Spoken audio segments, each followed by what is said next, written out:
25 men, 1 woman, 24 hours. In the beating heart of ancient Rome, inside a narrow torchlit chamber buried deep within the city's most dangerous quarter, an impossible contest was unfolding.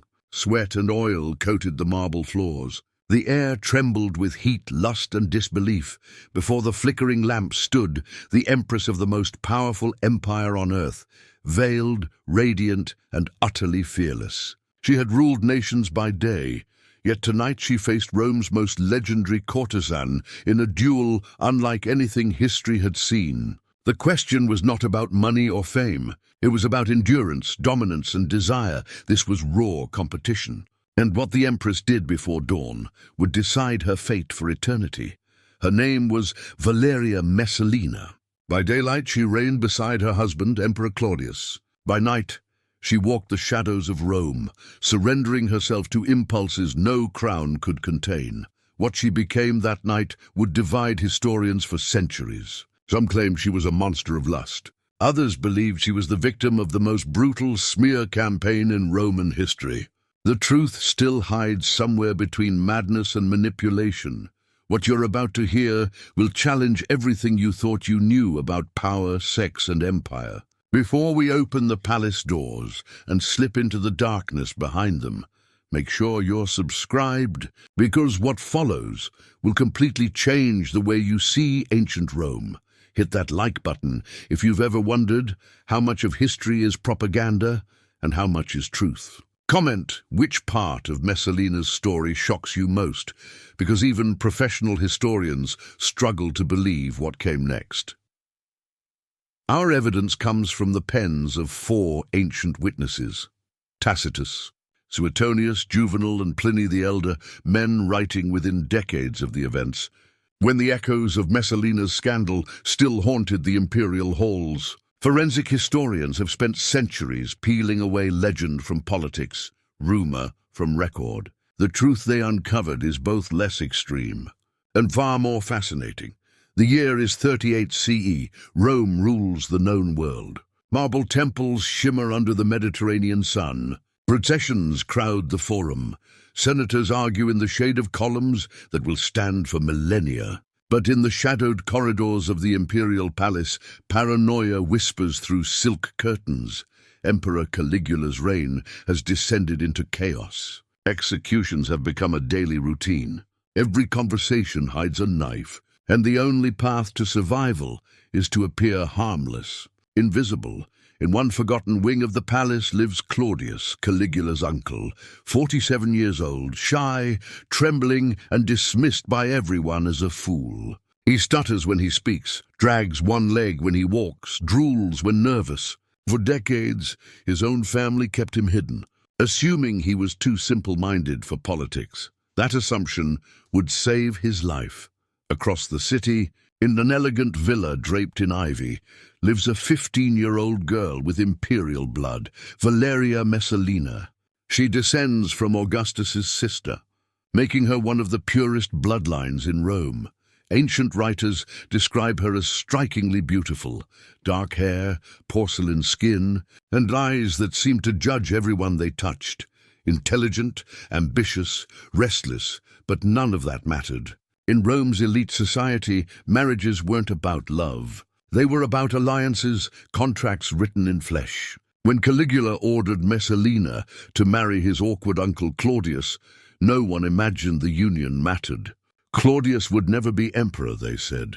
The marriage simply kept Messalina close to power and ensured future heirs with imperial blood.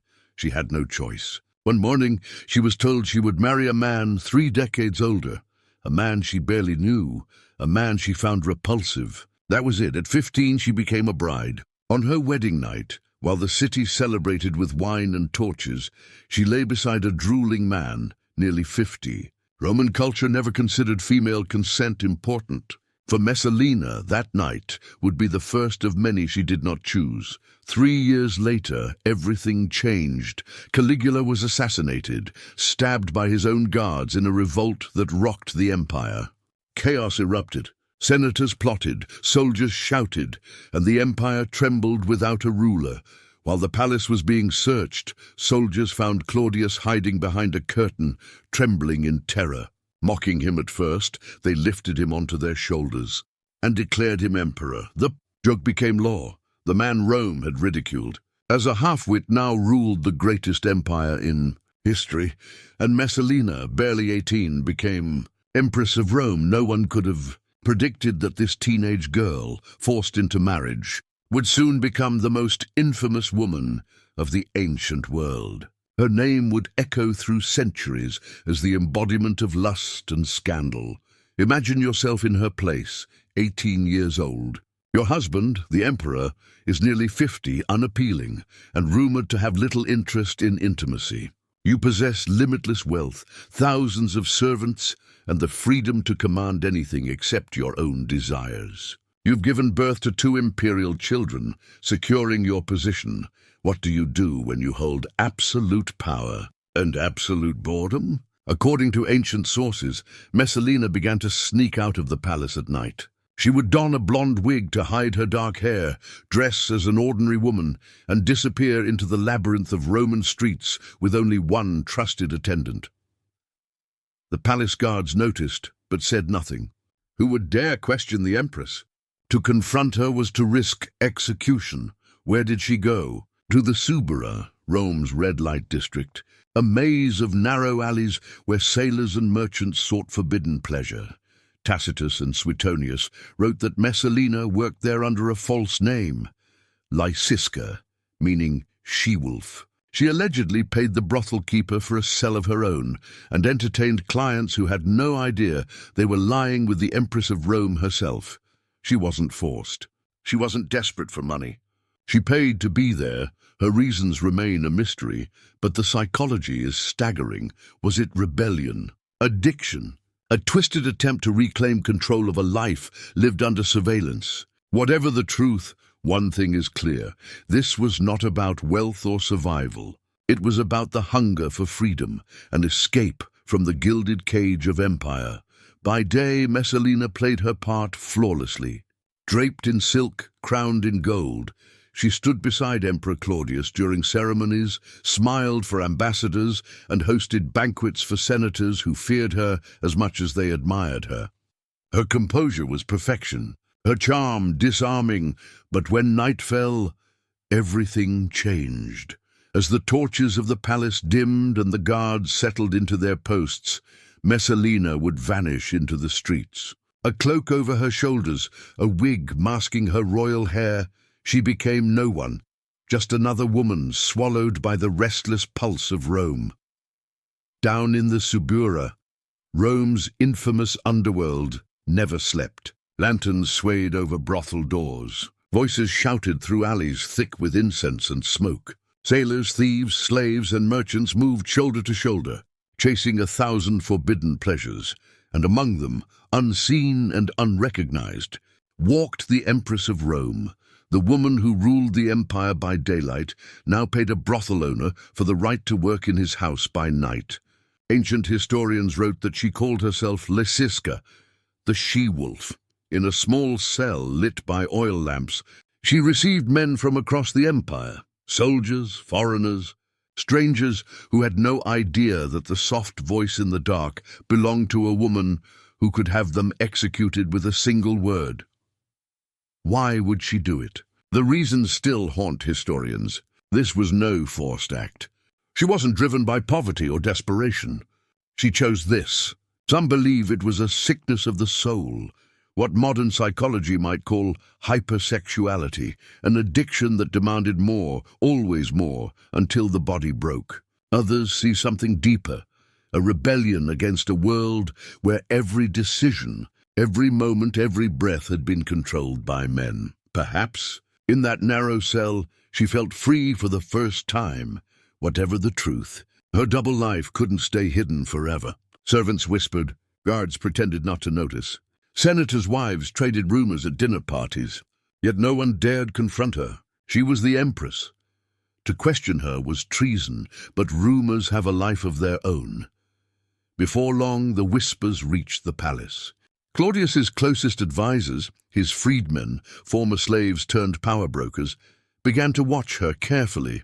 Two men in particular, Narcissus and Pallas. They understood what Claudius did not, that Messalina's secret nights were not just scandalous. They were dangerous. Still, by daylight, Messalina was the image of imperial virtue. She managed the household with precision, attended ceremonies beside Claudius, and even nursed their children in public to display her loyalty to family and Rome. None of her public grace hinted at the chaos that lived beneath her calm surface. But the darkness was growing. According to ancient sources, Messalina's desires soon spilled beyond the brothel. She began hosting private feasts that defied every Roman standard of decency. Lavish banquets turned into orgies where senators, nobles, and their wives were forced to indulge every whim, not because they wanted to, but because refusing the empress could mean death.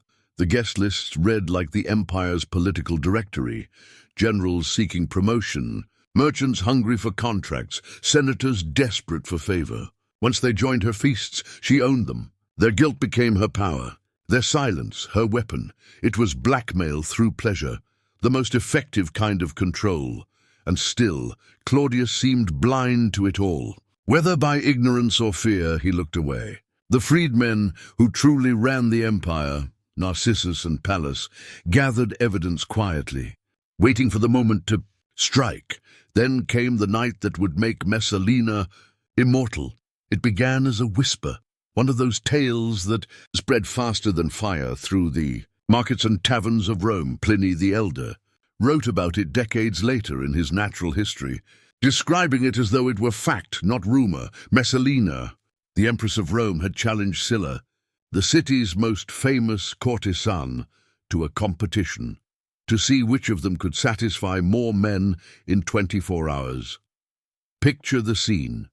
Two women, one crowned by empire, one by infamy, meeting in a brothel to decide, in the most unholy of ways, who would claim the title of Rome's ultimate lover. According to Pliny and other ancient sources who quoted him, the contest began at dusk and lasted until the next dawn. Some accounts say 25 men, others say more, but every version agrees on one thing: Messalina won. When her rival collapsed from exhaustion, Messalina demanded more. Her hunger seemed endless. Whether this truly happened or was simply propaganda designed to destroy her reputation, no one can say. But the story endured because Romans believed it, because it fit the image of the empress they thought they knew. Even today, historians debate it. Could such a thing even be physically possible? Modern medicine says no. 25 men in 24 hours would cause catastrophic physical trauma and exhaustion. And yet, to the Roman imagination, it wasn't about numbers, it was about myth, about the idea of a woman so consumed by lust that she became something more than human and less than divine. A monster. A warning. A story whispered for generations. As the whispers grew louder, Messalina's world began to crack. Too many had seen her. Too many knew. The city buzzed with gossip about the empress who prowled the night like a predator. Senators exchanged nervous glances, unsure whether to laugh or tremble. And while Claudius dined, oblivious, the empire itself began to turn against its queen. Narcissus and Pallas continued their quiet watch, gathering names, evidence, witnesses. They weren't just protecting Claudius. They were protecting themselves and the empire. Because Messalina had crossed a line no one dared cross, she had turned pleasure into power. And in Rome, that kind of power could never be allowed to last. Rome was whispering. The rumors that once hid in shadows now echoed through marble halls. Messalina's double life was no longer secret. It was legend. And every whisper sharpened the knives of those who waited for her downfall. Among them were two men, Narcissus and Pallas, the freedmen who ruled the empire from behind the throne. They had watched Messalina's behavior spiral from reckless pleasure into outright danger. And they knew the empire couldn't survive another scandal. But Messalina wasn't done. In fact, her most shocking act was still to come. In the year 48 CE, Messalina fell in love, truly dangerously in love, with a man who wasn't her husband. His name was Gaius Silius, a senator described by Roman writers as the most handsome man in the city, tall, elegant, and ambitious.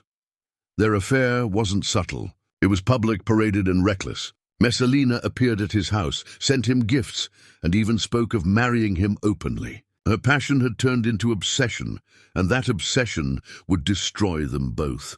Historians still argue why she did it. Was it love, madness, or ambition so blinding she thought herself untouchable? Because what happened next is almost impossible to believe. While Emperor Claudius was away in Ostia, overseeing grain shipments, Messalina decided to marry Silius in public. While still married to the Emperor of Rome, read that again. The Empress of Rome held a full ceremonial wedding, witnesses, musicians, feasting and all, as if her husband, the emperor, didn't exist. It wasn't a rumor. Ancient historian Tacitus recorded it with disbelief. Guests included senators, nobles, and even priests. Some came out of fear, others out of opportunism. But all of them knew they were witnessing treason disguised as a love story. What was she thinking? Perhaps she truly believed Claudius's reign was over, that she could install Silius as emperor and rule beside him. Or perhaps she'd simply lost touch with reality. Either way, this act, this single wedding, sealed her fate. When word reached Claudius, he thought it was a cruel joke. His advisors had to show him signed marriage documents before he believed the truth. His wife had married another man in broad daylight. For Narcissus, this was the moment he'd been waiting for. He moved fast, faster than anyone expected. Gathering the Praetorian Guard, the emperor's personal soldiers, he ordered them to march on Rome immediately. By the time Messalina realized what was happening, it was too late. Her celebration, once filled with music and wine, dissolved into panic. Guests fled. Servants hid. The scent of flowers still hung in the air when the first soldiers entered the city. Claudius, heartbroken and humiliated, said only one thing: "Let her be gone."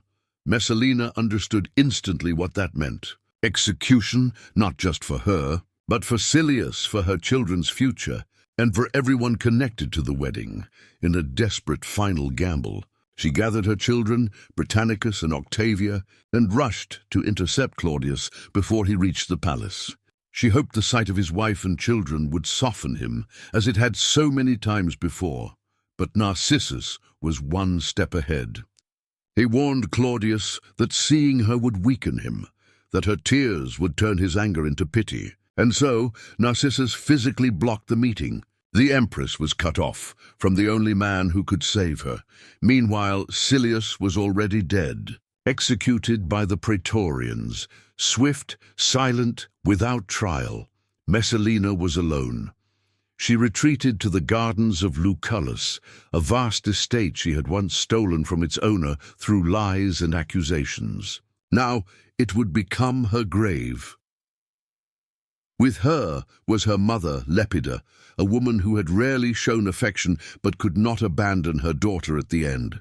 Ancient writers described Messalina's final hours as a storm of panic and paralysis. She tried to write a letter begging Claudius for mercy, but couldn't find the words. She reached for a dagger, then froze, unable to act. Lepida urged her, "Do it yourself, my daughter.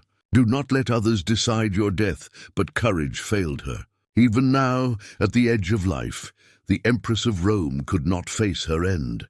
When the soldiers arrived, the commander, a tribune, offered her one last chance to die with dignity. But again, she hesitated. And so, with a single stroke of his sword, it was over. Messalina, Empress of Rome, was dead at 22 years old. Her body was left among the flowers of the garden she had stolen. Her mother closed her eyes and covered her with her veil, one final act of love. When word reached Claudius, he was at dinner. According to Suetonius, he didn't cry. He didn't ask how she died. He simply kept eating and ordered more wine. Just like that, the most powerful woman in Rome was erased. But history wouldn't forget her. Within months, the empire began rewriting her story. Claudius remarried, this time to Agrippina the Younger, Nero's mother, a woman with her own hunger for power. And under her influence, every record, every scroll, every rumor about Messalina grew darker, more monstrous. Tacitus painted her as depraved. Juvenal made her a symbol of lust. Suetonius turned her into legend. The goal wasn't truth, it was control. By destroying her image, they justified her execution, and warned every Roman woman what happens when female desire dares to challenge male authority. Messalina became less a woman and more a weapon. Her story retold for centuries as proof that female power, left unchecked, leads only to chaos. But maybe there's another truth. Maybe she wasn't a monster, just a woman trapped inside the world's greatest empire, trying to feel alive in a life that was never hers to choose. Perhaps the empress who defied Rome didn't fall because she sinned, but because she refused to be silent. 2,000 years have passed, and yet the name Messalina still carries a sting. It's whispered with disgust, written as a symbol of lust, and remembered not as a woman, but as a warning.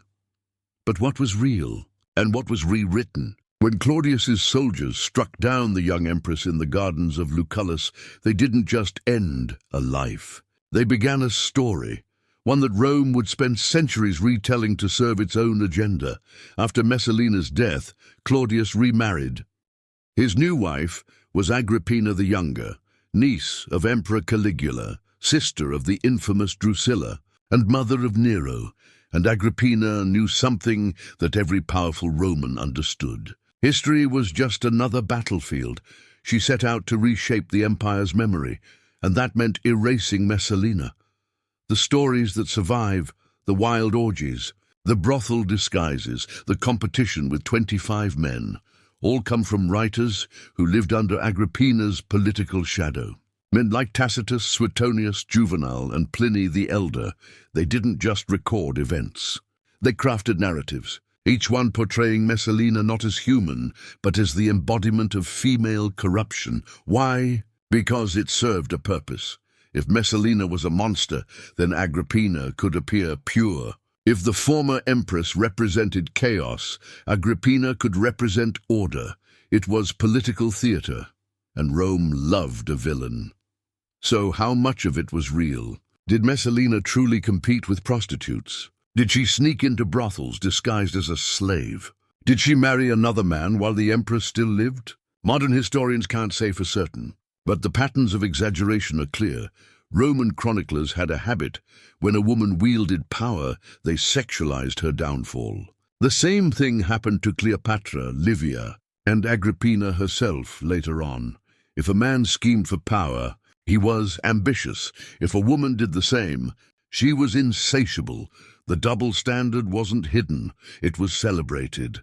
In the 20th and 21st centuries, feminist historians began asking uncomfortable questions. Why did Messalina become history's ultimate symbol of depravity when male emperors, Caligula, Nero, Tiberius, committed atrocities far worse? Caligula slept with his sisters and executed anyone who mocked him. Nero murdered his pregnant wife and allegedly set Rome on fire. Tiberius was rumored to have maintained a villa filled with children enslaved for his pleasure. Yet it was Messalina, not them, whose name became synonymous with sin. Why? Because female sexual agency terrified ancient Rome. For men in power, sex was dominance, a weapon. For women, sex was supposed to be submission. And Messalina shattered that order. Her desire, her choices, her rebellion, they weren't just scandalous. They were political threats. Rome could tolerate cruelty, even insanity, but not a woman who took control of her own body. Messalina left no letters, no speeches, no diaries. Every word we know about her comes from men who despised her, and that silence, that absence of her voice, became the perfect canvas for invention. She couldn't defend herself. So they made her a legend, the whore, Empress, the Roman Jezebel, the cautionary tale that fathers told their daughters and emperors told their wives. But buried inside those accusations might lie a different story, one about isolation, control, and desperation. Think about it. Married at 15 to a man 30 years older. surrounded by guards, advisors, spies, expected to produce heirs and obey orders. In a world where women's ambitions were treated as madness, perhaps Messalina's rebellion, however reckless, was her only form of freedom. Maybe the empress who defied Rome wasn't a villain. Maybe she was a symptom of a world built to suffocate her. Messalina's children paid the price for her story. Her son, Britannicus, once heir to the throne, was later poisoned by Nero, Agrippina's son, to remove any rival claim. Her daughter Octavia was forced to marry Nero, endured years of humiliation, and was eventually executed after he grew tired of her. The sins of the mother, real or fabricated, haunted them both. Meanwhile, the men who orchestrated her downfall, Narcissus and Pallas, prospered. They became Rome's most powerful bureaucrats, running the empire while Claudius retreated into ignorance. Messalina's death didn't end corruption. It fed it. Her story isn't just ancient scandal, it's a mirror, a reflection of how history treats women who break the rules. When men commit atrocities, they become complex figures. When women chase desire, they become warnings.